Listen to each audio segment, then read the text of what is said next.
नमस्कार, मैं डॉक्टर गिरीश चंद्र मक्कड़ लखनऊ में लैप्रोस्कोपिक सर्जन एवं एंड्रोलॉजिस्ट हूँ। 40 वर्ष से कार्यरत हूँ।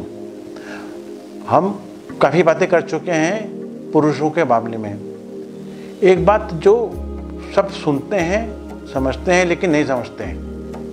सड़क पे गुजरिए, बस एक पूरे भारतवर्ष घूमते रहिए, सड़क पे एक शब्द लिखा मिलता है, धात। धात रोगी कृपया मिले हैं फला जगह फला समय के ऊपर। अब धात क्या होता है?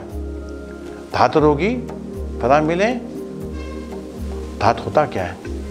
ठीक, तो किसी ने कहीं पर भी बताया नहीं है कि धात क्या होता है। जब आप विकिपीडिया में इसको चेक करने जाते हैं तो कहते हैं कि ये शब्द हिंदुस्तान और एशिया के कुछ देशों में इस्तेमाल होता है, कुछ शायद किसी इन्फेक्शन के लिए, ये किसी को कुछ पता नहीं है। तो मैंने इसके बारे में काफ़ी लोगों से बात करी और बड़ी इंटरेस्टिंग बात है कि ये चीज़ जो प्रॉब्लम है ये जवान लड़कों में या कुछ वयस्कों में पाई जाती है।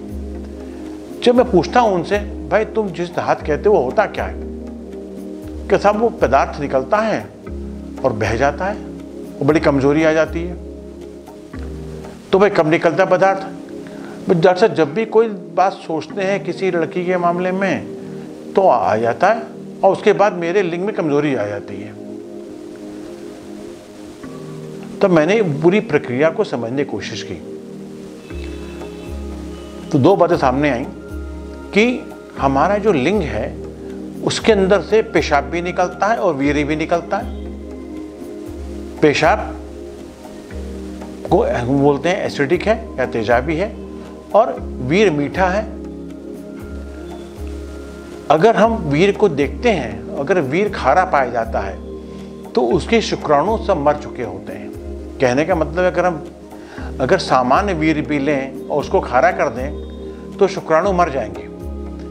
तो इसका मतलब जब ये वीर से पहले जो निकलता पदार्थ है वो हमारी वीर की जो पेशाब की नली है उसको मीठे में कन्वर्ट कर देता है, यानी कि उसको अल्कलाइन कर देता है। तो मेडिकली जो सच्चाई है कि एक छोटी छोटी कुछ ग्लैंड्स होती हैं जो पेशाब की नली की जड़ में होती हैं, जिनका नाम कॉर्पस ग्लैंड है। जब भी तनाव आता है लिंग में तो ये ग्लैंड्स थोड़ा थोड़ा पदार्थ लिंग में भरती रहती हैं ताकि जितना भी पेशाब लगा हो, खारा पेशाब लगा हो, वो साफ हो जाए और रास्ता मीठा हो जाए, ताकि जब पुरुष संबंध करेगा तो जो वीर्य निकलेगा वो मीठा जाएगा तो सारे शुक्राणु जिंदा की कंडीशन में स्त्री पहुंच जाएंगे।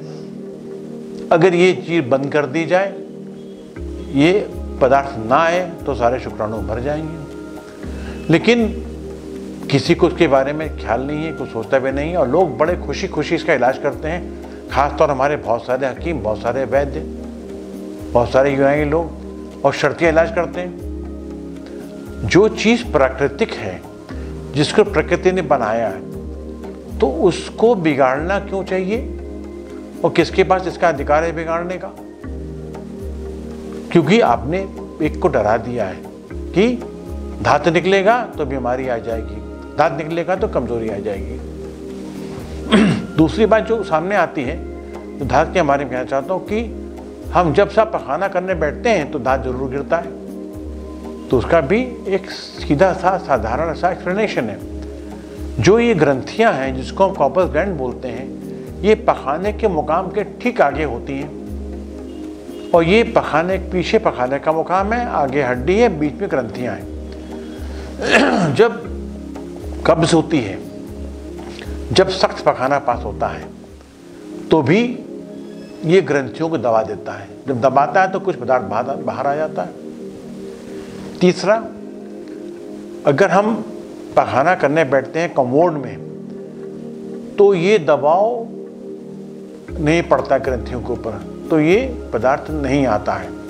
जब जाते हैं उकड़ू बैठ के इंडियन सीट पे पखाना करने के लिए तो दबाव ज़्यादा पड़ता है। तो जो चीज़ टोटली सही है, साइंटिफिक है, जिसका की कुछ आवश्यकता है, उपयोग है, उसको हम बदनाम करके बीमारी में ले जाते हैं और हमारे बहुत सारे हज़ारों लाखों लड़के जवान लोग परेशान होके एक डॉक्टर से दूसरे डॉक्टर घुमा करते हैं। मैं हमेशा उन लोगों से कहता हूँ, भाई तुम्हारे को कोई बीमारी नहीं है, तुम परेशान मत हो, हमको वो लोग बुला के लाओ मरीज जिनको ना आता हो। तो धात बीमारी नहीं है। धात जो है वो एक डिस्चार्ज है जो कि एल्कलाइन है, जो कि वीर्य से पहले आता है ताकि वीर्य सुरक्षित रहे।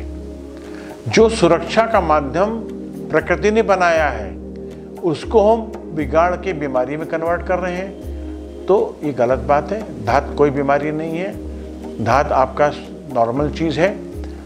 कुछ लोग सेंसिटिव होते हैं तो वो इसको ज़्यादा गौर करते हैं, और बाकी लोग जो बिज़ी होते हैं अपने काम में, जिनके पास समय नहीं होता, वो गौर नहीं करते हैं। तो कृपया करके इस पे ज़्यादा ध्यान मत दें, ये बीमारी नहीं है।